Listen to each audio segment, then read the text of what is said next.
Hey, welcome to part 4 of the Death Valley Experience. Death Valley Experience is a 4-day event sponsored by the statewide Cal 4-Wheel organization. I got to enjoy it last March. I've divided up these 4 days into 4 videos. Here we go. Welcome to day number 4 of the Death Valley Experience with Cal 4-Wheel.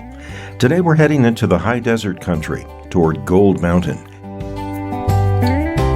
In this rugged environment, back in the day, a single mineral discovery could spark a whole new town. And a dried-up vein of gold or silver could erase it just as fast. Well, this story begins in 1864 when gold was first uncovered here. While the initial find fizzled out, persistent prospectors did strike it big in the late 1870s, and by 1882 a bustling boomtown named Gold Mountain materialized out of the dust and sand, boasted 5 saloons, a boarding house, a post office. You might hear this area called Gold Mountain or Stateline because those camps and mines sit almost adjacent to one another along the California-Nevada border. The names are often used interchangeably. Like much of the Old West, survival here was brutal and gritty and just a struggle. Before an engineered pipeline finally got water from Tule Canyon, every single drop had to be hauled into camp in wooden barrels, costing an astronomical $3.50 each. Despite the harsh conditions, the area thrived through the late 1880s, but the prosperity did not last. The shallow gold veins were quickly exhausted, the town collapsed into a sharp decline after 1890. By 1908, the post office closed forever.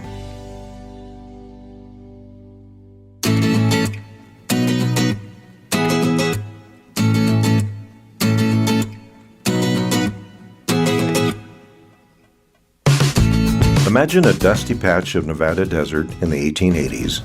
Back then, Gold Point was called Lime Point, and it was just a collection of a few ranchers and mining prospectors. Everything changed in the early 1900s. Nearby mining strikes triggered a wild rush in the region. Prospectors flooded this area, and by 1902, miners struck silver. The camp completely reinvented itself as Horn Silver. But survival out here was brutal. Water incredibly scarce, like so often has been heard in this part of the country. Miners had to haul their heavy ore miles away just to mill it, and their closest major supply hub was 250 miles to the north. Within a single year, the silver dried up and Horn Silver became a ghost town. But the story of this town was far from over. In 1905, just a half a mile away, the Great Western Mine Company struck a massive vein of silver, and boom, a new stampede of miners rushed right back in. By 1908, canvas tents became permanent wooden structures, and suddenly, Horn Silver was abuzz. The town launched its own newspaper, opened a post office, and built 13 saloons. The population exploded to 1,000 residents across 200 buildings. And then, chaos struck. In 1909, bitter lawsuits over claim jumping dragged mining companies into courts. High milling costs choked out growth, and once again, businesses shut down and the residents wandered away. Against all odds, though, the town refused to die. Mining struggled along until 1927 when a miner named Dunfree went deep down in the shaft and hit something even better than silver, and that was gold. Once again, the town officially changed its name, this time to Gold Point, and that name has stuck until today. Ironically, while the rest of America was suffering through the Great Depression, Gold Point was in its most prosperous boom in history. Then came World War II, and the U.S. government shut down all gold mines. They labeled them non-essential. Once again, residents drifted away, and by 1940, only 20 people remained here. After the war, locals tried a small comeback, but in the 1960s, an accidental dynamite blast triggered a catastrophic cave-in at the main shaft. Repairing it would have cost more than the gold inside, and serious mining was officially dead. Today, Gold Point lingers on as a living history lesson with a population of less than 20. 50 historic buildings do still stand, preserved by an organization called the High Desert Drifters Western Historical Society. On Memorial Day weekends, you can catch their annual chili cook-off, where the population temporarily grows to at least 400 people, complete with live music, authentic Western gunfights. By the way, I didn't know that Joshua trees had such beautiful flowers on them. Here's a couple of internet pictures, but I was able to capture just a bit on my own of these flowers that the Joshua trees have.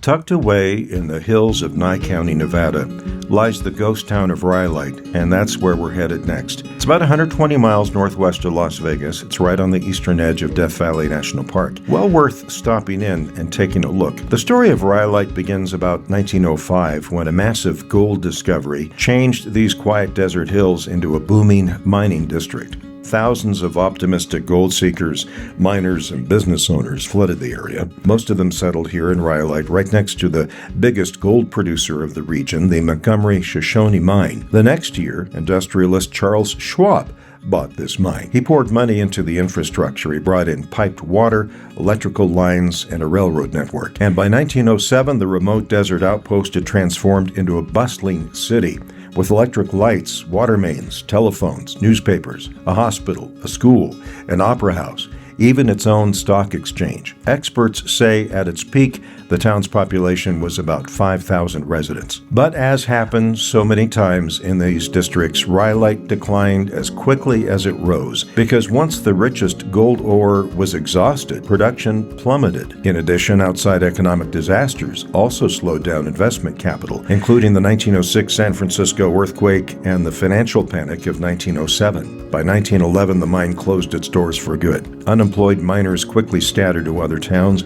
and Rhyolite's population was no longer 5,000. It plummeted below 1,000, and by 1920, the town was completely abandoned.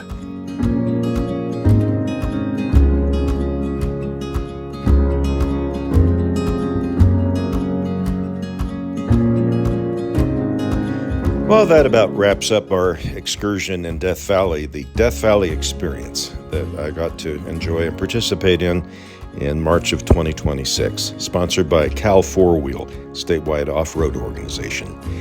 Hey, Death Valley is a great place to go. I would take a little more time than just the 4 days to go and explore. It can be exhausting, but it's well worthwhile, and you're going to have a super awesome time. All right, thanks so much for watching. Please like and subscribe. Oh, I am showing you some of the friends I made as I was driving home, left Sunday morning to go back to my home. This is George, one of the burros of Death Valley. Left over from those old prospecting days, some of those burros got to making little more burros, and years down the line, they're still hanging around. A little too many of them. Periodically, National Park Service has them rounded up and adopted out. But anyway, meet George, friendly fella. Even though they're wild, I was amazed how friendly he was. All right, thanks again for watching. You have a great day.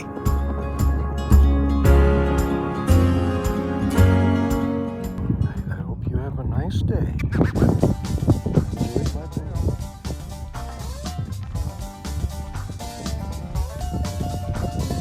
Bye. Hey, check this out.